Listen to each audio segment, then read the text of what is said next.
10. august, pamätný deň Slovenskej republiky zapísaný ako Deň obetí banských nešťastí.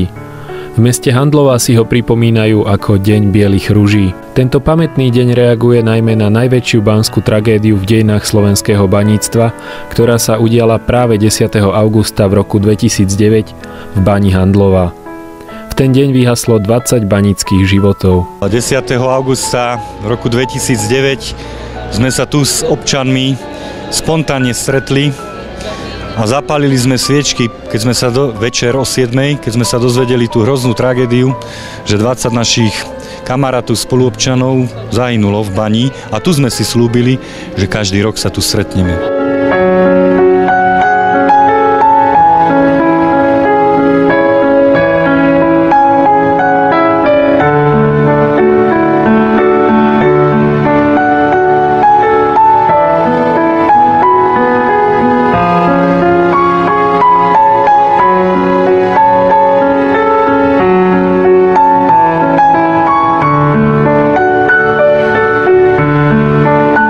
Symbolom tohto dňa sa v Handlovej stali biele ruže.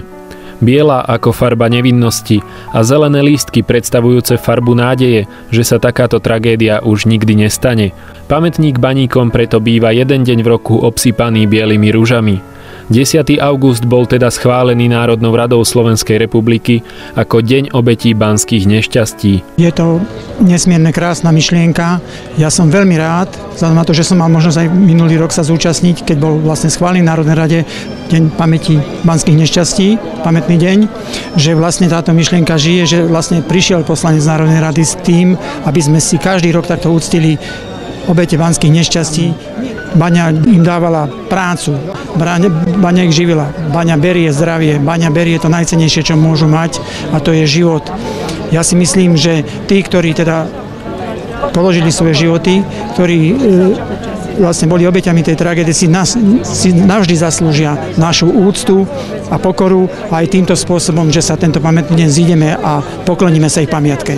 Som hrdý na to, že to bol práve náš banícky spolok, ktorý vôbec inicioval vznik, aby požiadavku na Slovenskú národnú radu, aby tento deň bol vyhlásený za deň obetí, pamätný deň obetí banských nešťastí.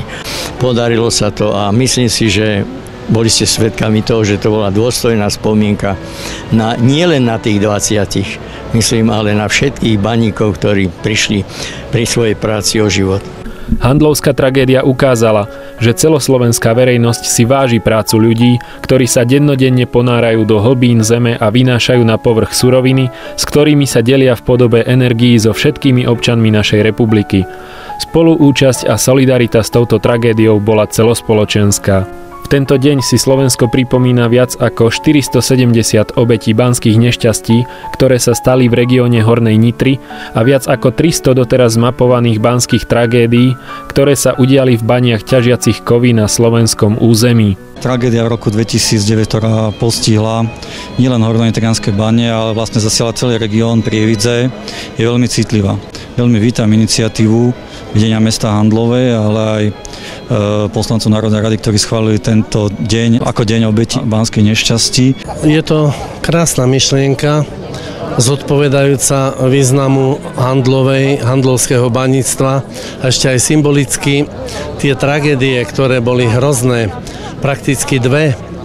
Jedna tesne po započatí priemyselnej ťažby, keď zahynulo 17 baníkov, z hodou okolností tiež vo východnom poli, a teraz, keď sa už ťažba teda neľútostne blíži ku koncu, tak znova takéto obrovské nešťastie, tak je to uzavretie takej ucelenej kapitoly, keď handlovské podzemie vydalo všetko pre dobro Slovenska, pre dobro národa a odniesli si to skutočne tou svojou drinou, svojimi obeťami a aj bohužiaľ životmi mnohí baníci. Udalosti prisúdili Handlovej, aby sa stala nositeľom myšlienky pamätného dňa, ktorý by sa mal stať výnimočným v kolorite spoločenského života, odlišným od ostatných pamätných dní Slovenskej republiky. Možno nenájdete na Slovensku také mesto, kde by tak dôsledne a tak hlboko tá tragédia proste zasiahla do duší obyvateľov, ako je mesto Handlova, pretože tu je činná baňa, z tých 20 obetí bolo 13 handlovčanov, takže nás sa to hlboko samozrejme všetkých dotklo a preto aj ten prejav, mohutnosť tu bude zrejme najvyššia. Bude pretože tí ľudia s tým baníctvom tu ešte žijú. Mnohí z tých, ktorí prišli vzdať úctu baníkom položením bielej ruže, prišli v ten nešťastný deň o svojich blízkych či priateľov. Priviedla ma to pamiatka, úcta, boli to mladí chlapci, kolegovia mojho syna a známi a proste celá Handlova smútila a smúti dlho bude.